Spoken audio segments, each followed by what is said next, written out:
If your kitchen feels cluttered and overwhelming, you're not alone. Most of us are holding on to a lot of things that we don't actually use or need in our kitchens. And the truth is, clutter doesn't just take up space, it actually makes it harder for us to keep the kitchen clean and cook in there. Today I'm sharing 15 common items that most kitchens have that are secretly taking up a lot of space and causing extra chaos. By the end of the video, you should have some really good ideas of what you can declutter and some things that you might not have thought about. Plus, I have some bonus items, so let's jump right into this. Water bottles that most of us take around with us, the cups with the straws, and a travel mug.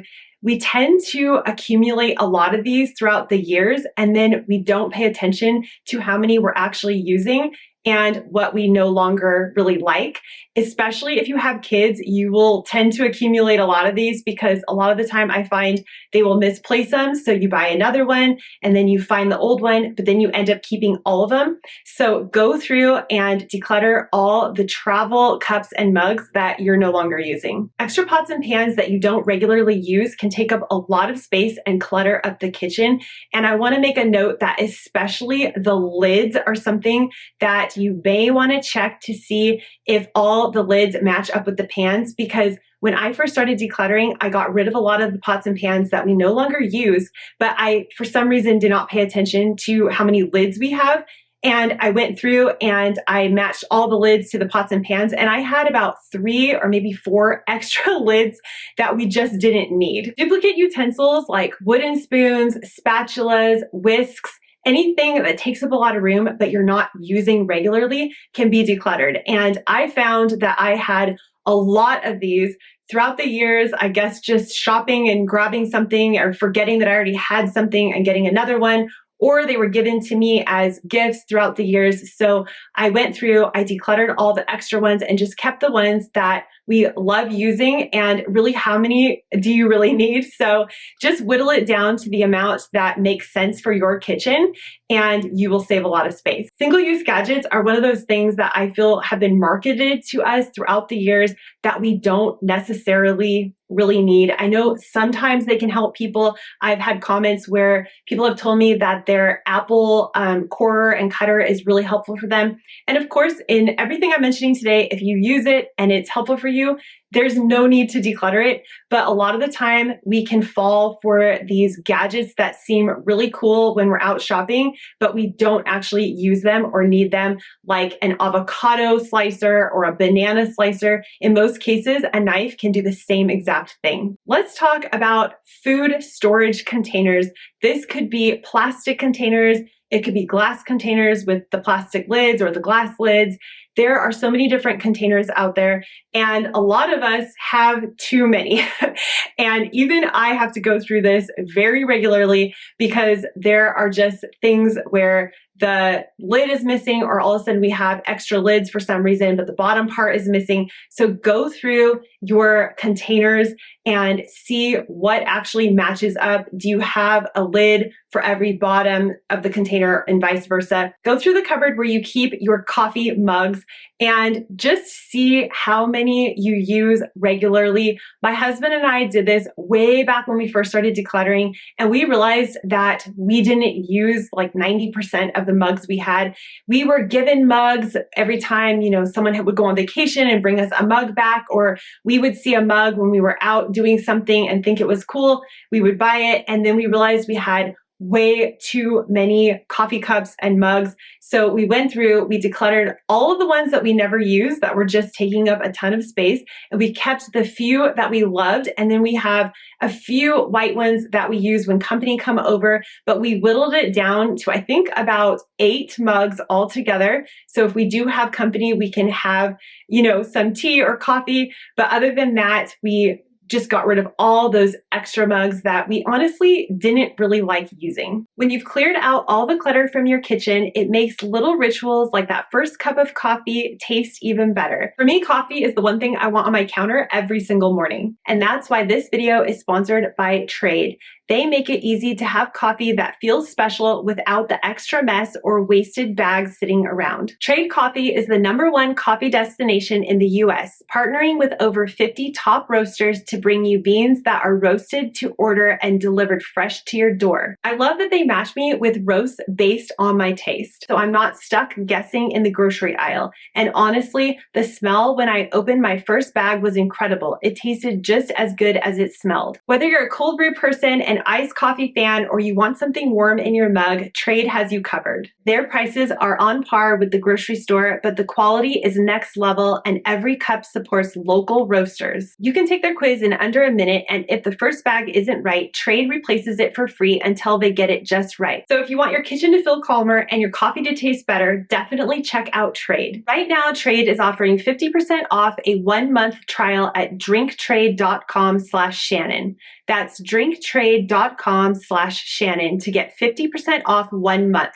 drinktrade.com/Shannon. I think most of us at one point or another have collected a lot of the grocery bags that we get at the grocery store. This could be paper bags, this could be plastic bags, but at some point I had to ask myself, how many do I really need? I had a huge bag of bags. So what I started doing was trying to use them up. I would use them for trash instead of a regular trash bag, and I would just keep a very small amount instead of having a huge stockpile of every single bag that's ever come into our house. And that just cuts down on the amount of space where you have to store these things, because honestly, a lot of the time they come in way faster than we actually use them. And more recently, I've made a point of trying to always remember my reusable bags when I go to the grocery store, so I no longer have to get the plastic bags or the paper bags. Declutter all those extra containers that you get from takeout food or jars and plastic containers from food. So I have actually had to do this recently because we were getting the big containers of yogurt, and then for whatever reason, we would rinse out the yogurt container and we would stack them up. And a lot of the time I would use these for kid projects, like, you know, putting the paint water in it and that sort of thing. But I quickly realized that we were saving way too many. We didn't need 10, plastic yogurt containers. We didn't need 5 or 6 jars that were left over from the jam that we were done using. So go through and declutter all those extra things that you're saving just in case you're gonna use it on that project, and just only keep the ones that you truly think you will use. Declutter all the old appliances that you find yourself rarely or never using. I know I've mentioned this in previous videos, but a lot of the time we will have an appliance that we just never use, but it's way at the back of one of our cupboards. We don't see it regularly and we just forget that it's even there. I know that I always mention I have decluttered my crock pot. It was just something that not only was I never using, but I just didn't intend to use it, but it was at the back of the cupboard and I never saw it. So I went through and I decluttered all that sort of stuff that I just wasn't using and didn't really need. Now, I'm not saying you need to declutter your crock pot. I'm just saying get rid of those things that you find yourself never using.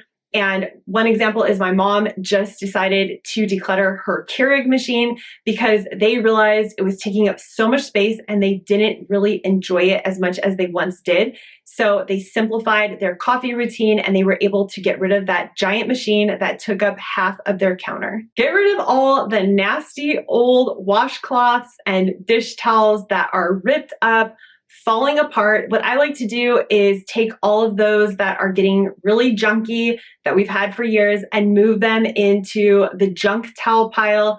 And then of course I limit how much we have of that, but I try to make sure that our towels that we're using regularly to dry the dishes are in good shape, and the washcloths as well. So if you have anything that's really falling apart, go through and get rid of those or move them to the junk pile.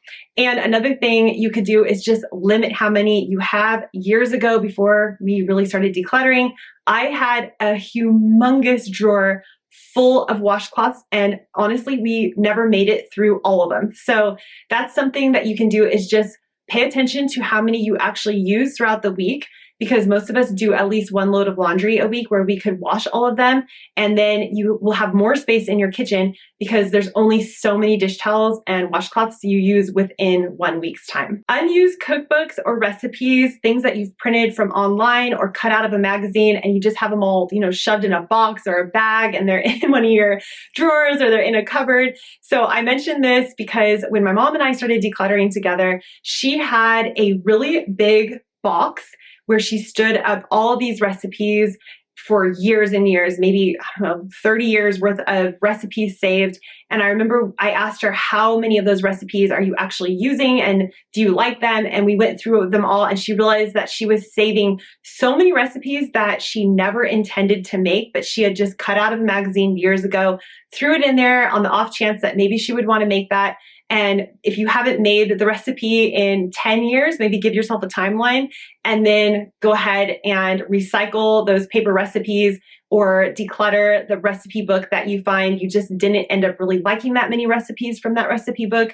It's just one way to simplify your space. And also it helps because now you will have all the curated recipes that you love to use. So when you go into the box to find your recipes or wherever you store your cookbooks, you will know that you have the things that you truly love and you want to use and make. Declutter all that paper clutter in your kitchen. This could be takeout menus that you never use or duplicate takeout menus.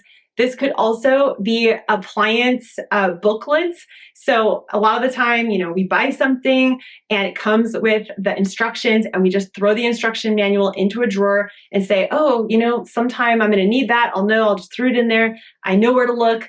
And then a lot of the time we then get rid of that appliance or thing and then we still have the instruction book. This has happened to me so many times throughout the years.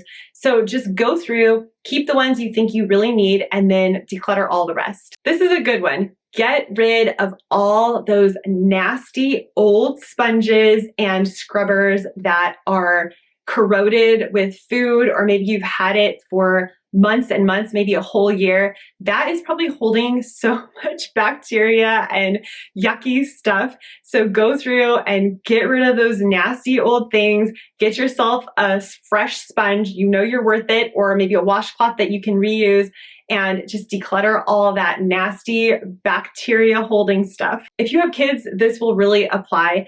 All those little plastic cups that come from restaurants or events when you're out, like a festival or something, a lot of the time they hand out those little plastic cups that are probably made of really toxic plastic. They usually have, some kind of kid design on them. But feel free to declutter all those because in all honesty, I don't even think those are probably safe to drink out of. But we declutter those, or the kids will use them to hold their pencils in their room or something like that. But I don't want them cluttering up my kitchen. So go through and see if you have a lot of those kind of junky plastic cups that you don't really need, but are probably taking up a lot of space. Measuring cups. My mom mentioned this to me and I said, oh, that's a good one, because a lot of the time we have the plastic little measuring cups. Sometimes we have 2 sets of them. Then we will have the glass ones, the plastic, big cups. So just go through and declutter the ones that you don't use, or if you have a lot of the same exact ones, you can also just simplify. You grab the ones that you use all the time that you really truly love using, or the ones that are the most hardy, that are going to last the longest, and then declutter all the ones that you don't ever use or you just have duplicates of. Declutter the junk drawer. This isn't something that's in everyone's kitchen, but I do find that most people have a drawer of miscellaneous things in their house. So go through and, find all the stuff that really doesn't belong in there and put it where it belongs, or just simplify the whole thing and try to organize it so you no longer have a junk drawer. It's just an organized place where you keep the miscellaneous things. That's what I've done. But a lot of the time we just throw stuff in there. So go through that. Also feel free to get rid of all those old pot holders, the ones that are really thin, burned, or just broken down to where the heat actually goes through the pot holder. When we first got married and moved into our home, we were given all these things from people just to like fill our home because we didn't have a lot of stuff. And we were given some old pot holders. Honestly, they weren't even safe to use because they were so thin, the heat would go straight through them. And when I started decluttering, I decluttered all those junky burned up, ugly pot holders that were given to me, and I got a nice set of pot holders that have lasted a really long time.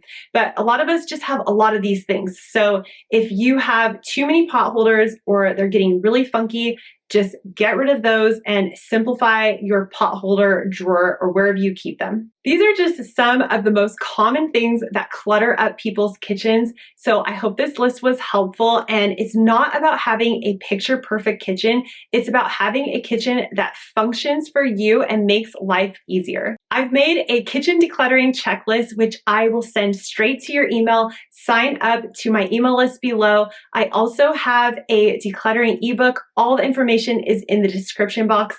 Thank you so much for watching today. If you're new, hit the subscribe button to join my channel, and you can click right here to continue watching videos. I'll see you in the next one. Bye.